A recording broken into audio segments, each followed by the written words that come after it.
The Thanksgiving holiday is fastly approaching, and if you have a large family coming to your house, let the Coker Market take the hassle out of the Thanksgiving dinner for you. You can order from the Coker Market smoked turkey breast, smoked half a ham, a Boston butt, wings by the dozen, tenders by the dozen, or sausage balls. Now with casseroles, which you just take and bake, sweet potato casserole, cornbread dressing, and green bean casserole. They also offer baked beans, potato salad, and yeast rolls. You can find them at County Road 140 in Coker, Alabama at the intersection of Romulus Road at the four-way intersection, or you can call to get your order done at 205-331-5066. Once again, that is 331-5066. Let the Coker Market take the hassle out of the Thanksgiving dinner for you this holiday season.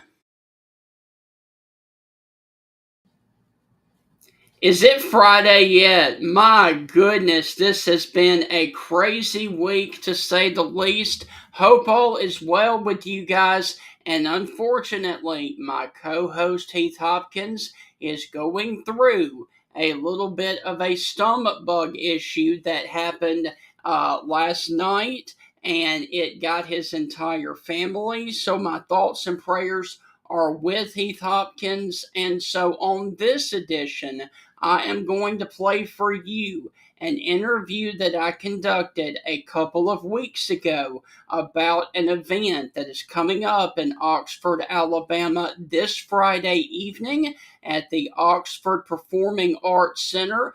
Joe Nichols, country artist, is doing a concert there, and he was nice enough to join me to talk about his music career and that event that is coming up on a Friday evening, and tickets are still available. So here is the interview that I conducted a couple of weeks ago with country music artist Joe Nichols as he prepares to come to Oxford, Alabama for an event on Friday evening.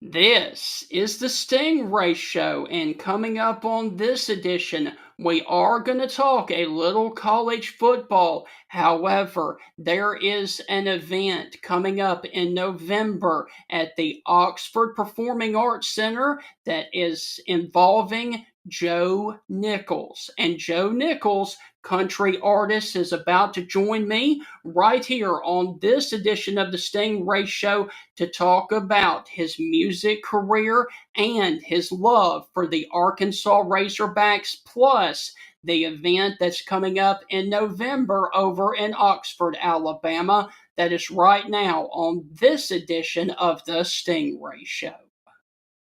Hi, this is Tim Brando with a reminder. Look out, you're about to feel the buzz of Stingray. This is Stephen Ray, aka Stingray, coming to you live from Tuscaloosa, Alabama. I'm Heath Hopkins. I'm here in DeSoto County, Mississippi, right outside of Memphis, Tennessee. You know, Mark, I'm going to put you on the spot. Do you feel that responsibility to pay it forward and give some kid a chance coming up in the ranks, kind of like Tony did for you? Why do you think I'm talking to Stingray tonight? Thank you, man. I appreciate that. No, I mean, look, no. Hey, Stingray, here's the deal. When you get involved with Texas, it's like getting married to a stripper. and let me explain this. It looks good. It's kind of sexy on the surface. Yeah. But then you get the baggage, you get the drama, you get all that eventually comes with it. And that's what you get with Texas, and that's what the Big 12 learned. And Heath, any thoughts on our show moving forward? Hey, with the Stingray Show, if you don't like it, you better learn to love it, because it's the best show going today, baby. Woo! And with that, I want to welcome you inside another edition of the Stingray Show. And my guest this evening was born in Rogers, Arkansas. He has 11 studio albums, which he just did his 11th studio album last year. To date, he has over 2 billion with a B audio streams to date, as well as 3 Grammy nominations, a CMA Award, and multiple platinum and gold records, which include 4 number 1 singles: Brokenheartsville, Tequila Makes Her Clothes Fall Off, Give Me That Girl, and finally Sunny and 75. Please help me welcome to the Stingray Show country music artist Joe Nichols to talk about his current tour that he is on, and he has an event coming up next month at the Oxford Performing Arts Center in Oxford, Alabama. Joe, how are things with you? Going great, man. How are you doing? Doing fantastic, man. I'm really glad that you were able to join me. So talk a little bit about the tour that you are doing right now across the country. Oh yeah, we're kind of getting close to winding it down. I think that weekend there, the 15th and 16th, I believe is my very last weekend of touring, and then we'll take a break until mid-January. But it's going great. We're somewhere in Indiana today, I think right around Indianapolis, and last night in Des Moines, and tomorrow night in Dayton. So we're trucking. Man, that's awesome. So talk a little bit about what the tour entails, and are you taking it to Canada and elsewhere? Oh yeah, we've gone about everywhere this year. I think we hit. Man, I can't remember if it was this year, or last year. We hit Norway, the Netherlands. But we've done a lot of Canada stuff. We've gosh, we covered every corner of the United States this year. We at the end of the year, we're gonna do about 70, 75 shows, and after slowing it down a little bit, last year we did about 95, and the year before that was like 120. So kind of getting a little. I want to back it down a little bit. Next year, I think we'll crank it back up over 80, 85. All right. So you are a native of Rogers, Arkansas. Talk about your childhood, and especially when you got into your love for music and when you decided that that could potentially be a career move for you. Um, well, when I was in high school, I knew I could sing a little bit, but it was really hard to join a band. When I was in high school, if you wanted to join a band, it was rock and roll. So I've always sounded this way with my voice. I learned to imitate like Merle Haggard and George Jones and Randy Travis, Keith Whitley, George Strait. Those guys were all the guys I sang along with the radio, and those are the albums that I bought. And when you're like I said, when you're in high school, it's rock band or nothing or karaoke or something. And so I just sat in with country bands wherever they would let minors in, like on a weekend or something, and did sets there. But I knew that whether it was playing in honky tonks or playing arenas, I wanted to do that with my life because I love country music. I love playing music live. I didn't really even do it for this reason or that. Money and girls were always great.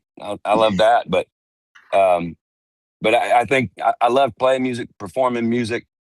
I think since I was a little kid, I got an opportunity right out of high school, and started my first band, and then moved to Nashville when I was like 20.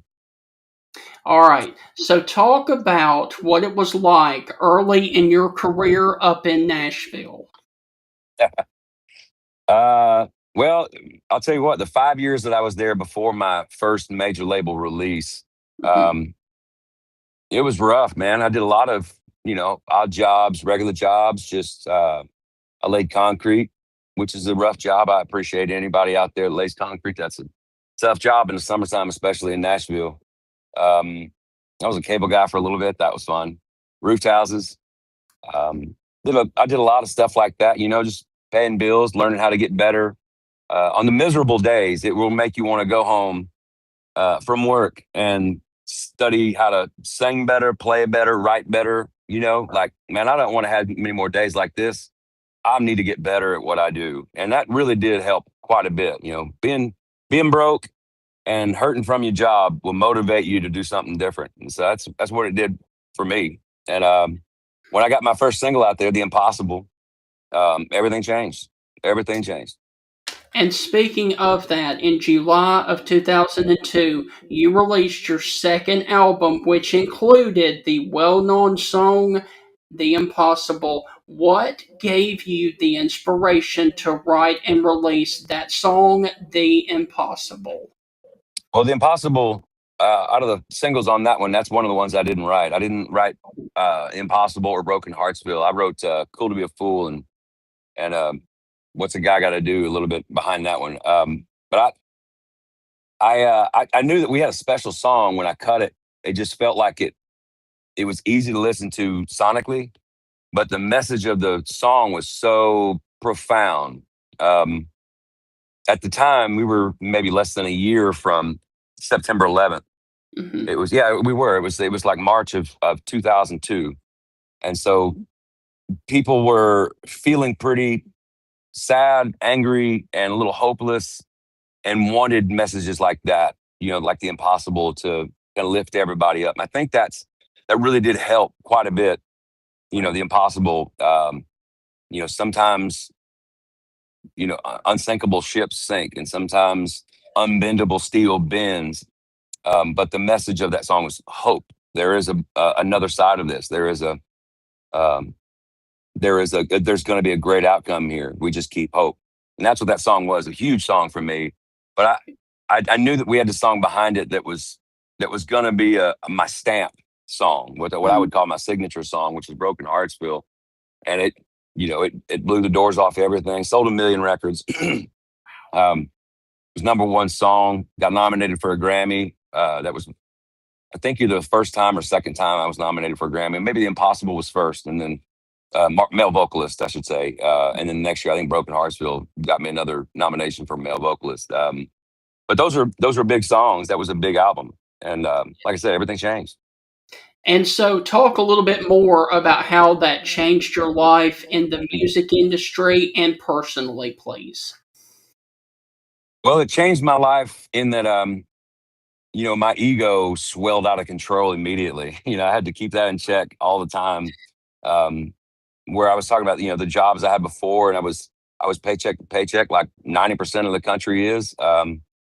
And I was about that way for 3 years. After I had number one songs, and I had to go spend what little money I had on a suit to go to an award show. That's honestly the truth. I didn't really make any money after maybe for 3 years after The Impossible was number one. Just the way touring goes, and when you start off in debt to a record label, it's really hard to get out of that debt. But I eventually did, and it was a funny thing, man. I would like I said, I lived paycheck to paycheck too for a couple of years. It was all just fame for a while, and then once I started making money, it got a lot better that way. But initially, my ego was great. I was a young guy. I was interested in a lot of things, especially girls, and that changed quite a bit. Right. So in 2004, you spent time touring with Alan Jackson. What was that experience like, and what are some of your favorite memories of that tour? Oh boy, man, that was the best tour. That tour and Toby Keith were fantastic tours. With Alan, it was my first big arena show tour where we'd go out and play in front of 15, 20,000 Alan Jackson fans, and I'd do about 20 minutes. I had one song on the radio that was a hit, Impossible, and Broken Heartsville was kind of just breaking onto the scene, and that was 2003, I believe. And we were supposed to do like 2 weekends with him, and he called right after that and said, "Hey, how'd you like to just do the whole year?" And I was like, "Man, that'd be time of a life, a time of my life." And so we did about a year and a half, and I saw a lot of great things. I was introduced to a lot of fans, They saw how country I was. Alan appreciated that I was a traditional guy that was kind of carrying the torch.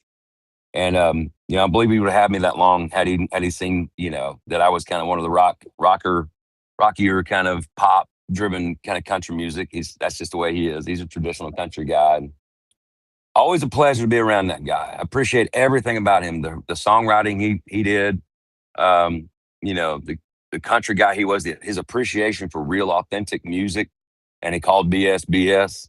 And like I said, he gave me a chance to meet 20,000 country fans every night. That was a big deal to me. Do you happen to have any fun stories that you could share with us about you and Alan Jackson? No, nothing. I don't have any stories to share really. It's nothing, bad or anything like that. I'm always the guy. I want to respect privacy of guys like that. If we have stories that we know between the two of us, it not like horrible stories or anything like that. Just like private conversations that you wouldn't want to, I wouldn't want somebody to share all over the place. So probably not. But I can tell you that he's a really good guy and a very cerebral guy. He doesn't say much. He's not a big long talker or anything like that. And he does not think like super highly. A lot of big stars like that can think really highly of themselves. And you can kind of feel that in a lot of ways. And he was not one of those guys. He is not one of those guys that kind of makes everybody know who the star is around here. And never got that feeling from him. He's a good dude. So in June of that same year, you released your third studio album, which featured my personal favorite, What's a Guy Gotta Do? What was the inspiration behind that song, and how long did it take you to record that single? Well, the inspiration for writing that song was we needed something ditty-ish. We sat down with a couple ideas. Me and Kelly Lovelace and Don Sampson, I believe. We were thinking about tempo. Let's go with maybe a relationship type of song, a breakup song like Brokenheartsville. What did we write about? And we just kind of stumped. My home is Arkansas, and so we have Walmart's a big deal there, and so we just kind of stumbled around on an idea like, hey man, what's a guy got to do to get a girl in this town? Like maybe we should write about that instead of a relationship song. Let's make it a little younger. At the time, like I said, I was just having a time of my life. I was 25, 26 years old. Just every time was a story. Every time was a new experience. And so we kind of wanted to write something like that. Like I haven't been divorced 2 or 3 times, or I haven't done a lot of this or done a lot of that. So let's write what I know. And I knew Walmart, and I knew, hey, what's a guy got to do to get a girl in this town? It's pretty dead around here. Right. And so we put Walmart in the song. Got to have that in the song since I represent. And we put Artichoke Hearts in the song. I don't think that's ever been done. But yeah, it was just a fun little song. I think initially when I wrote it, it was maybe, I wanted something Roger Miller-y. I remember kind of thinking he had these melodic hooks and simple little songs that were sometimes 1 or 2 chords, and it was a minute long, but it was a huge song. He just had songs like that, and I wanted to write something Roger Miller. So we got that. A lot of singing. When you start the song, it's one big breath and one long line of singing. So, what's a guy got to do to get a girl in his? And for the first 30 seconds of the song, it's just one giant, steady singing without a breath, And so we thought about putting a on the record, like this big gasp right before that. But that was a lot of fun making that song, man. Almost got up there. I think at one time it was in the top 5 and kind of got pushed out by, I think, Live Like You Were Dying, maybe, in a big Kenny Chesney song was up there. A couple of really big songs kept it from number 1, but it was close. And any other, normal week, it might have been a number 1 song. Man, I love that song. Thank you. It is so awesome. Thank All you. right. In 2005, you got to meet Anna Nicole Smith at the Grand Ole Opry. Talk about what it was like to meet her, and did you guys become close friends? Well, we became friends. I don't know about close, real close friends, but we became friends. I was actually really shocked at how big of a fan she was. She came to the Opry to see me, and that was kind of surprising when they told me that she was there. They said she came here just for you, and I was like, okay, well, as a fan, like wanted to sit in the crowd and everything. Of course, they weren't going to let that happen. Right. That we're going to let Anna Cole sit in the crowd. I think she did for a little bit for my performance spot, and like I said, I was just kind of surprised that this mega star person, probably the number one talked about celebrity at that time. Um, I was surprised that she wanted to go to the Grand Ole Opry and see some old school country music and see me play there. So we talked backstage quite a bit, and she super sweet lady. I don't think people remember that she was a super sweet country girl. I know Mhm. that sounds weird, but loved country music. Her favorite song was Dolly Parton, "Wings of a Dove." That was her favorite recording of all time. And so she told me that it was great to know that about her. And like I said, we became friends. Saw another couple of times after that. It's similar, kind of things. And then she passed away, I believe, in February of '07. And I believe her funeral was March 1st, 3rd, 5th, something like that. First week of March, I think. And I played her favorite song, "Wings of a Dove," at her funeral. And I played "I'll Wait for You," which her husband at the time told me was her favorite song in country music right then. She loved "Brokenheartsville," one of her all-time favorite songs. And at the time, she loved the song I had called "I'll Wait for You," which was on the chart and doing well. And you know, a lot of people in my personal orbit have asked me through the years. Like a lot of people don't know that I played her funeral. A lot of people know that was a sensational event and craziness around it, but nobody really knew that I played there. Right. And people ask me why. Um, and there's a couple of things throughout my career that I actually did right. And one of those things, I'm kind of patting myself on the back here a little bit because it does make me proud to know that there's a couple of things I did as try to be a decent human being, and I'm proud of that. A lot of things I did wrong. A lot of Right. things I did wrong. But this thing, I was asked by everybody and their mother to talk about this funeral, talk about her, talk about our relationship, and was there a thing or anything like that. And I refused to do any interview with anybody. Larry King called. Every single, I mean, talking about every media outlet you can think of called and wanted any kind of insight or anything like that, access to her life or her funeral or the people around. It was a spectacle. Um, but I would have felt like an awful human being if I Right. did that. And so that's why people don't know that I played her funeral, because it is not necessary. I was there for her. It was a sad thing. There was a lot of stuff that made me sad about her environment. There were a lot of people there that I could tell were just ridiculously phony people, and it made me sad that she had people like that in her life that were dominating a scene like that when this poor girl was laying there in a casket.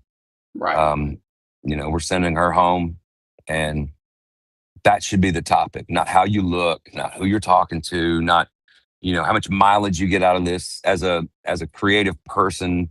None of that crap. Just be here for a person that's passed away and be human beings for the love of God. Let's Right. be normal people for a minute. And that's why I never talked about it, never really talked about it in the press, and Right. didn't want to put my name into any kind of circus or anything like that. She was a lovely girl. Right.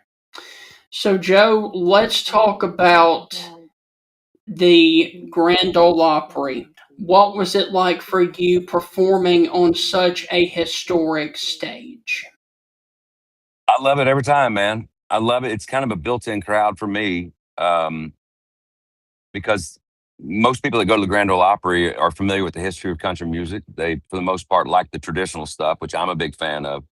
Um, and I think they go hand in hand. I pay tribute to the old guys, old girls, and I think like I said, it just feels like home. It's wonderful to stand on that square or stand on that circle. Sorry, at the opera stage, and also to go over and play the Ryman when they have the Opry over there. Sometimes a lot of history, and I'm a big country music history guy. Love that, and the crowd always responds well. Like I said, it's kind of a built-in fan base for me. So yeah, always special. I played there hundreds of times. All right. The following year, and you talked about it just a little bit, you joined a tour with Toby Keith in '05 and in '06. Talk about that tour and some of your fondest memories of the late, great Toby Keith. And that was a party. That was a party tour. One of those where every night was was a new set of circumstances. Toby was great, man. Another guy that was no BS. Had a rocking show. It inspired me to put a lot more energy into my show. It was right after Tequila, Makes Your Clothes Fall Off came out, and it was just a fun tour. He was a great guy. Gave me a big shiny hunting rifle after the tour was over. It had a lot of engravings on it. It's one of my favorite things that I have at this moment. But Right. very good guy, man. I had some intense basketball games during the day too. That was fun. Man, I really hate that we had to lose him so young. Me too. Me too. He's a good man. I know that he was a tough guy. It was hard to see, what cancer did to him. It was hard to see him lose so much weight. And I just always had, this big. He was bigger than me. I'm nearly 6'2", over 200 pounds, and he kind of, he had me by a long shot. So just to see him kind of, go like that, it painful, sad deal. Now, here recently in 2002, you decided to try your hand at acting, and one of those movies was Murder at Yellowstone City. What was that movie about, and what was it like acting with legendary actor Richard Dreyfuss? Funny thing about Richard Dreyfuss, I never got to meet him. He got hurt. I don't know if I'm supposed to share this, but so we went up to film this in Montana. It was a Western, and Richard Dreyfuss was supposed to be in a couple scenes that I was supposed to be in, and he fell right the day before we shot our scenes together, and busted his head open pretty good. And so a lot of the scenes that I was supposed to be in with him ended up getting cut because he couldn't be there for a lot of these scenes, and he joined the production later on. It was several weeks later. Matter of fact, some of those things were cut at separate times where it was just him in the shot because it was when some people weren't even there. So that was disappointing, man. I always wanted to meet him and work with him and everything. It's intimidating. I can tell you what, Gabriel Byrne, another actor I've always appreciated, The Usual Suspects, and Thomas Jane, very good actor. Kind of got into a character there. And the guy that was the right guard commercial, Isaiah Mustafa, was the main character, and he was the guy in the right guard commercials. I think he played football for like Georgia. I want to say something like that, but great guy, super great guy. Everybody on the show was really cool. Directed by my buddy Richard Gray, but it was really neat. And what was it like for you to try your hand at acting?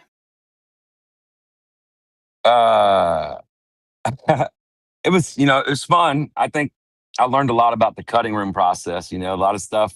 When you think, I had a lot of scenes that I shot. I was up there for about 4 or 6 weeks, something like that, shooting a lot of scenes. But I didn't make hardly any of the movie. It was that was disappointing. But like I told my buddy Richard, who directed the movie, I'm like, if my part's not good enough, if it makes the movie worse, or if I don't look good in it, cut it out of there.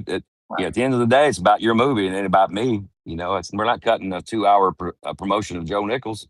So, do what you got to do. But I appreciated the experience. Absolutely. Just being on set. It was during COVID, so everything was a little weird, Right. with the rules and all that kind of stuff. It slowed everything down, made everything just a little more difficult. But I learned a lot. So let's get into a little bit of sports now. Your likeness in 2021 and your record company's logo were featured on the number 8 car of Tyler Reddick at NASCAR's Goodyear 400 in Darlington. How did that opportunity come about for you, and were you able to attend that NASCAR race? Uh, yes. Well, actually, no. I was at the Nashville race Okay. where we had it on there. But now, the first time I saw that, I thought it was amazing. I should back up. Tyler Reddick is the grandson of the guy that owns the record label that I'm on, Quartz Hill. So Benny Okay. Brown owns Quartz Hill, and for one weekend, he put on his grandson's hood, home run, picture of me and everything. It's just kind of which is a very expensive thing to do. I should add, that's a lot of money, but he wanted to put my face out there, and got to meet Tyler. We become friends and everything. And Tyler's a great race car driver, a great race car driver. Um, and matter of fact, I think he's one of the best out there. I think he's the future of NASCAR. So big honor.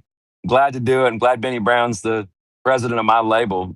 Normally they don't spend that kind of money on something like that, but I was happy with that. So now let's talk a little college football. You are from Rogers, Arkansas, so I've got to ask you, are you a college football fan? And if so, is it Arkansas? Uh, yes, I am a big, huge college football fan. And yes, it is the Arkansas Razorbacks. Woo pig suey. I was Yes, sir. born in Rogers, Arkansas, and grew up about 20 miles away from the university there. And so in Arkansas, we don't have a pro team. We don't have a baseball team or a football team or anything. It's usually the Dallas Cowboys or the St. Louis or the Kansas City Chiefs and St. Louis Cardinals. We got a couple of Cubs fans, Texas Rangers. So we got to kind of go out of the state for our major sports, but college football and college basketball, we are all in on that on that on that program. So you can understand how we are pretty unrealistic at times. We're pretty unreasonable as a fan base. We can kind of get a little wild with our takes on Twitter, and when we lose, which we've been doing a lot of, last few years, we get a little upset, and when we win, we're obnoxious. Right. It's like it's the weirdest thing ever. You'd think we'd won championships all the time. By the way, we walk around talking crap. When we do win, which I think is funny. A lot of fan bases have that. A&M is kind of like that sometimes. I see them talking a lot of trash when they don't have a lot of championships to show for it.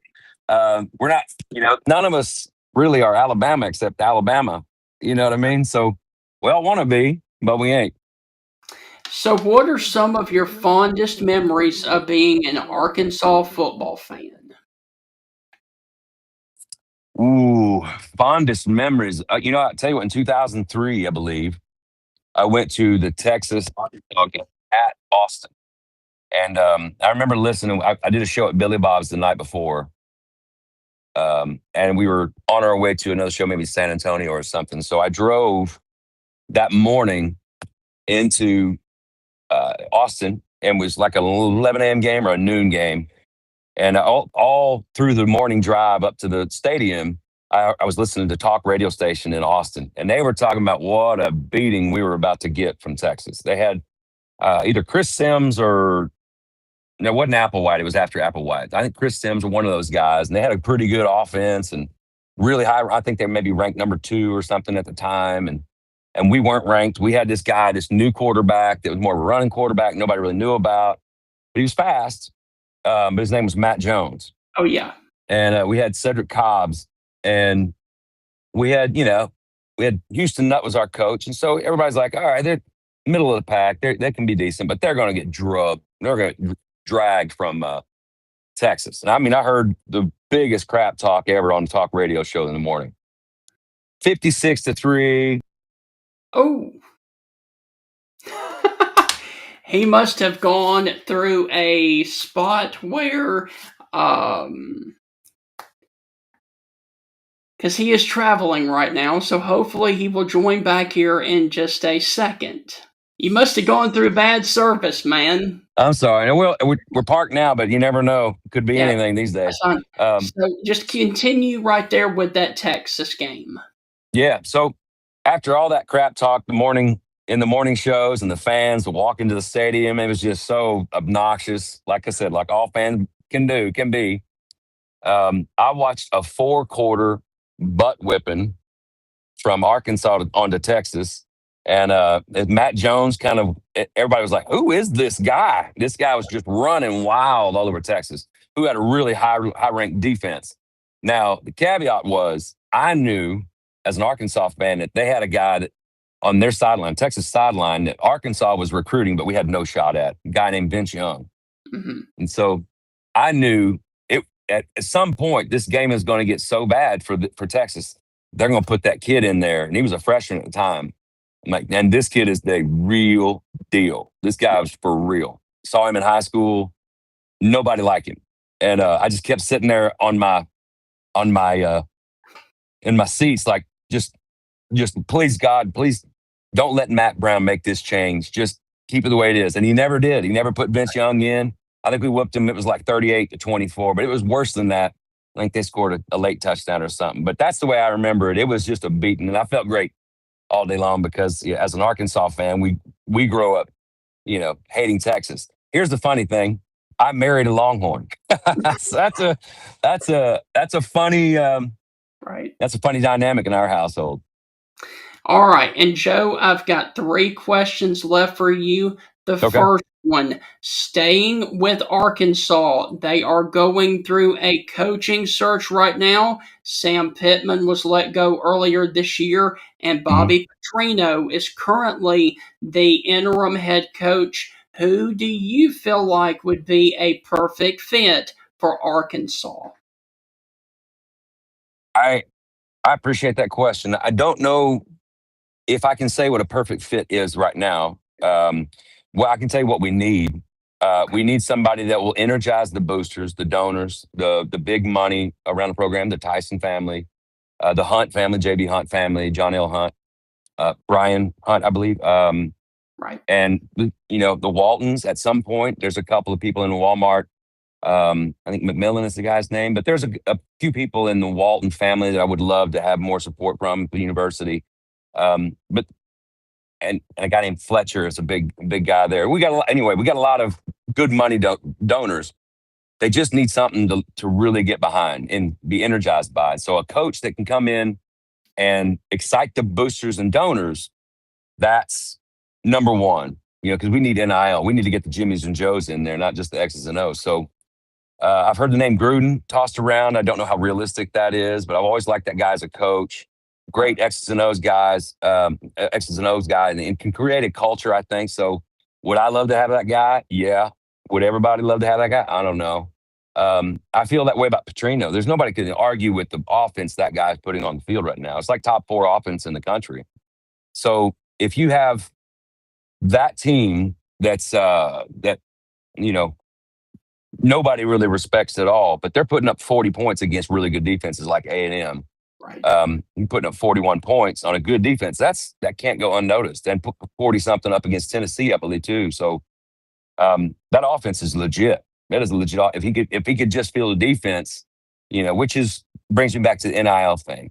If Bobby Petrino could excite donors enough to pay for a good NIL support for a defense, I believe that's the guy. There's no doubt about it. I see what I see. I think everybody else sees that offense is unreal good. So if Petrino can do those things, he's your guy. I've seen some names like John Sumrall from Tulane. I believe he's a great coach. I think he might be a good fit. I think a lot of teams are going to be after him. Florida's going to, pay a lot of money for a great coach. I believe if we have other openings around, I think maybe Auburn is going to be in the mix, possibly. Ironically, if Arkansas beats Auburn this week, I think that might be kind of the end for Hugh Freeze. I don't know that for sure. I hate for anybody to lose their job. But so my point is, you're going to be competing with a lot of good schools for a good head coach. So if Bobby Petrino is the worst we can do with all the names that are available out there, I feel great about our search. And I think if it landed Bobby Petrino, I'm all in. I think it's great. Let's give him some money for a defense and offense, and let's get this train rolling. I think he's capable of doing that. So that, like I said, as far as fit, and I should say this, Sam Pittman is a wonderful human being. I wish everybody knew him like I do. That man cares about the Razorbacks. To this day, he cares about the Razorbacks, and he wants the Hogs to win, has always wanted the Hogs to win, and was a team guy, just willing to do a lot. People have no idea. He was willing to do a lot to help the team succeed. I just think there was a mix of things that really just didn't help him at all. And but everybody should know and be appreciative of Sam Pittman because he really is a terrific, wonderful human being. So, Joe, as we walk out the door, what is next on the agenda for Joe Nichols? Any kind of other studio albums, any more acting? And please let our listeners know about the tour that is coming to Oxford, Alabama, please. Yeah, absolutely. So next, we just put out a new song. We dropped a new single from our album that's going to come out second quarter of next year. Okay. The song's called "Goodbyes Are Hard to Listen To," and it's a stone cold country song. It's an old barroom. It's an old throwback. So if you like steel guitars and you like that barroom, it's kind of like a Brokenheartsville. Slow down a little bit. To me, it's like that. It's got that quality. So the crowd are loving it. Man, it's streaming really great. It's got a lot of good support behind it right now. I'm really happy to see country music fans really embrace this really traditional song. So got a new album coming. Don't know the title of it yet, but like I said, second quarter next year. We'll wrap up the year in a trip to Alabama. We got an Oxford, Alabama show on the 14th, I think, Yes. or 15th. And then the Alabama football game, I think we'll do a little something for the Alabama-Oklahoma game, which would be fun, man. I've always wanted to see a game at Alabama. That's Tuscaloosa. It's off the, I don't know. The old school guy in me says off the hook. I don't know if that's the saying anymore. It's great. It's a great environment. I've always heard about it. So I finally get to see an Alabama game. It'll be a hyped up one because Oklahoma's ranked pretty high. So that'll be fun. Joe, I would love to have you join me again that week to preview that football. Yeah, absolutely. And talk about our show in Oxford, Alabama as well. That'd be great too. Okay. All right. Well, Joe, look, man, this has been a blast. I know that Thank you you. were on a time crunch. Any final words that you would like to say to our audience? The floor is all yours. Well, first of all, I appreciate your show, Stingray. It's very cool talking to you. I appreciate the intro and the time, and thanks for doing your homework on some of that stuff. That's really cool to kind of relive some of those stats and memories. So I appreciate your time. Thanks for putting me on today. And I'm an SEC football guy, so I'm one of the weirdos that chants SEC because I think it's a different type of animal. I think we got a really special thing with the SEC. So go SEC, but go Hogs, man. We need some good mojo. So go Hogs. That's right. Woo Pig Suey, man. Let's go. Woo Pig Suey. That's right. All right. Thank you, man. This has been a blast, and I will be in touch to try to get you on the week of Oklahoma and Alabama. Yeah. You got it, brother. I appreciate that. Thank you. All right, man. Thank you. So, ladies and gentlemen, that is going to put a wrap on the interview there with Joe Nichols. I really do want to thank him for joining me. And once again, he is going to be at the Oxford Performing Arts Center in Oxford, Alabama this Friday evening, which is November the 14th. The show starts at 7 p.m. Go and grab your tickets now, and the Stingray Show will return tomorrow when we will be previewing Oklahoma and Alabama, that huge matchup that is going to be this weekend right here in Tuscaloosa. And we will see you in the morning with another edition of the Stingray Show, when hopefully we will get back to a little talk of college football. Have a wonderful rest of your Wednesday out there. Have a good one, and we will catch you tomorrow.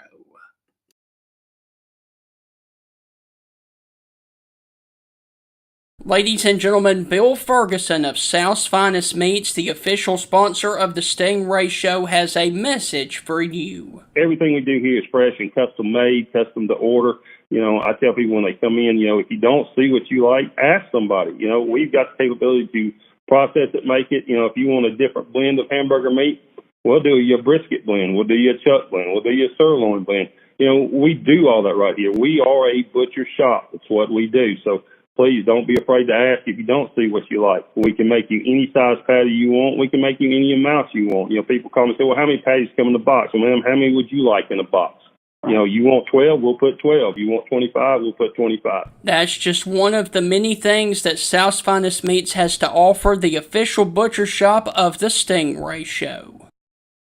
The Thanksgiving holiday is fastly approaching, and if you have a large family coming to your house, let the Coker Market take the hassle out of the Thanksgiving dinner for you. You can order from the Coker Market smoked turkey breast, smoked half a ham, a Boston butt, wings by the dozen, tenders by the dozen, or sausage balls. Now with casseroles, which you just take and bake, sweet potato casserole, cornbread dressing, and green bean casserole. They also offer baked beans, potato salad, and yeast rolls. You can find them at County Road 140 in Coker, Alabama at the intersection of Romulus Road at the four-way intersection, or you can call to get your order done at 205-331-5066. Once again, that is 331-5066. Let the Coker Market take the hassle out of the Thanksgiving dinner for you this holiday season.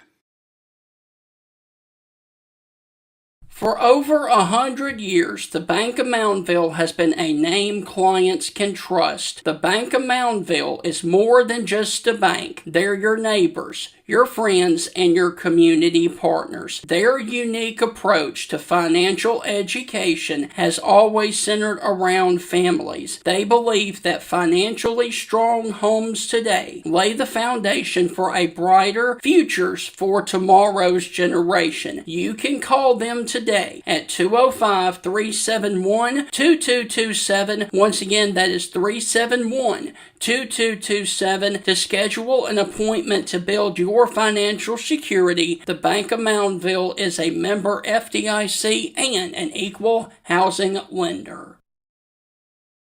We all enjoy the changing of the seasons. Fall is a special time to be thankful for our families and many blessings. It is also a great time, though, to review your insurance coverages. Alpha Insurance and hometown agent Jeff Nee can help you personalize your insurance needs. The more you protect, the more you save. With helpful customer service teams right here to serve you in Alabama and over in Mississippi, you can count on Alpha to provide the insurance plan that provides the protection that you need. For all your auto, home, life, and business insurance needs, call Alpha agent Jeff Nee or drop by his office at 202 McFarland Boulevard East, Suite 101 in Tuscaloosa, Alabama. And remember, with Jeff Nee, the more you protect, the more you save. I am representing a clothing company right here in Tuscaloosa that is called J&J Apparel. If you like the Mississippi State shirt that I have on, you can find all of their Mississippi State apparel as well as Auburn, Alabama, and Ole Miss at jnjapparel.com. They are located right here in Tuscaloosa, but they also have other merchandise for other SEC schools as well. So once again, if you do like this polo that I've got on and the Walking Bulldog, go to jnjapparel.com and get all of your SEC merch right there for Ole Miss, Alabama, Auburn, and Mississippi State with J&J Apparel.